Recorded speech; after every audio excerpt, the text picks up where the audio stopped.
Erlingur Sigurðarson, gjör svo vel. Formaður, gott ráðsfólk og þið áheyrendur sem kunnið að horfa á. Það erfitt að vita hvað maður á að byrja í þessu.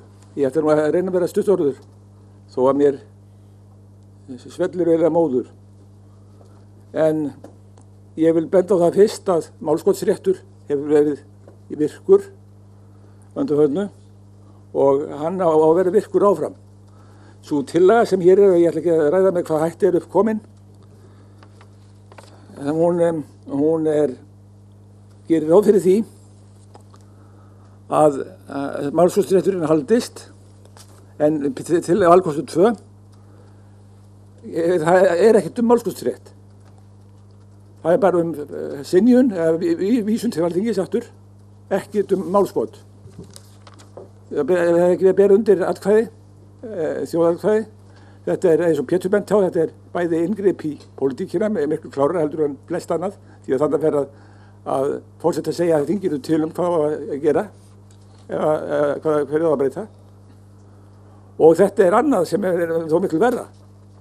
Þetta það að þetta bara merkingarlaust, vegna þess að þingið, hvað gerir það þegar það getur staðfest sjálft? Samþykkir auðvitað bara lögir óbreytt.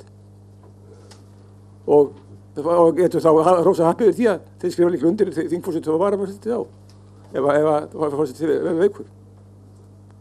Þetta gengur ekki upp.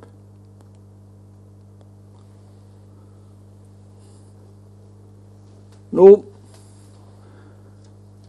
það Þorvaldur minntist á það að sér þætti nefndin hlusta illa á aðra félagi í stjórnmálaráði. Og ég verið því miður að álykta það sama miðað við það hvernig menn á ráð til skoðun ljósreleit hafi verið eftir á opnum fundum og minnst 3 sinnum sem það hafi verið látið í ljós og nú síðast í vikunni að augljós meiri hluti ráðsmanna var fylgjandi því að forseti héldi málskotsrétti. Nú, þetta átti ég vona á að kæmi fram í því að nefndin myndi halda sig að því að flytja grein þar sem málskotsréttur væri virkur til þjóðarinnar, en niðurstaðan að meirihluti setur upp tillögu það að vísa þessu til Alþingis og ef það kemur óbreytt þaðan aftur þá það gilt án undirskrift forseta. Það eitt sem mikill misskilningur í þessu held ég, frekar mistúlkun. Það að synjun forseta sé af stjórnskipulegum ástæðum og verði aðeins þess vegna. Það hefur sáralitla líkur á því að synjun verði af stjórnskipulegum ástæðum og þá líka fáralegt að vísa stjórnskipulegum ástæðum til þjóðarinnar í þjóðaratkvæðagreiðslu. Því að hún getur ekki verið dómar í þeirri sök beint hvað það En það ekki stjórnskipulegar ástæður sem ráða, það efnislega rök sem mæla með þessu. Og það gallinn við þetta að það segir hérna í skýringum í báðum tillögum gert ráð fyrir að forseti Alþingis undirriti lög fyrir hönd þingsins. Hann akkúrat ekki undirrita lög fyrir hönd þingsins. Hann á undirrita lög fyrir þjóðina, fyrir hönd þjóðarinnar sem hann umboðsmaður fyrir og fyrir hönd sjálfsýn og annarra vandamanna, sem að segja.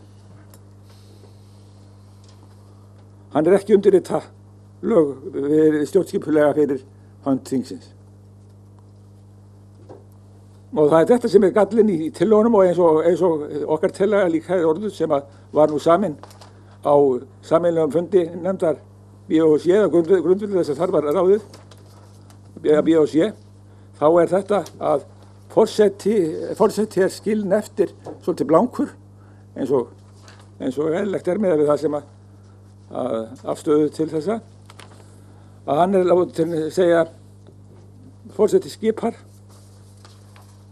Já, ég komin í annar mál hérna, hitt málið. Það rétt, ég sleppa því. En stjórnarstofnanirnar, þá það rétt að það verið eðlilegt að tilgreina stofnanirnar, en við óttum svolítið kennitöluflakka af þessu, að ríkisstjórnin tekja bara til og skiptum nöfn á stofnunum og það væri leikur að gera það. Og ég með öllum orðum fyrir því að vilja tryggja sem mest pólitískt hlutleysi í embættismannaskipunum og forstöðumönnum stofnunina, þá er það sérkennilegt að ríkhaldi það verði hjá pólitískum ráðherra.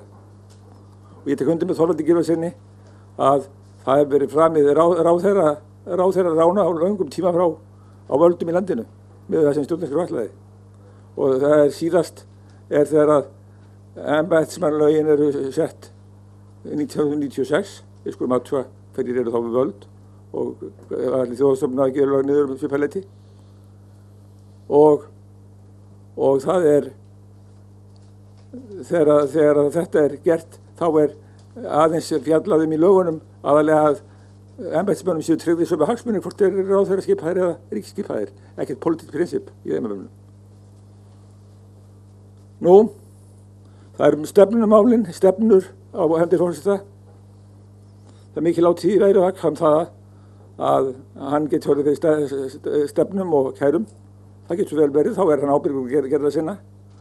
Og ef hann fer ekki að hæfnisnefndum þá hann á ekki að gera annað heldur en fara til hæfnisnefnda. Ég geti trú að það veri Seðlabankinn núna eins og starfið hefur verið og það er auglýst síðast og með skilumálum þá væri eðlilegt að forseti skipaði á grundvelli nefndar af því tagi sem að vann það starf.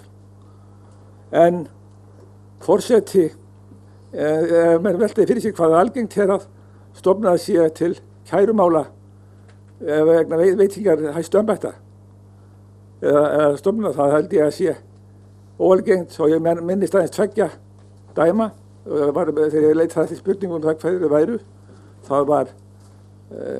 Það voru nefnd 2 dæmi, það var skipun Ólafs Barkar í Hæstarétt og skipun Þorsteins Davíðssonar í Héraðsdóm og í báðum tilvikum hafði ráðherra ekki tekið úr efsta flokki þeirra sem alltaf með.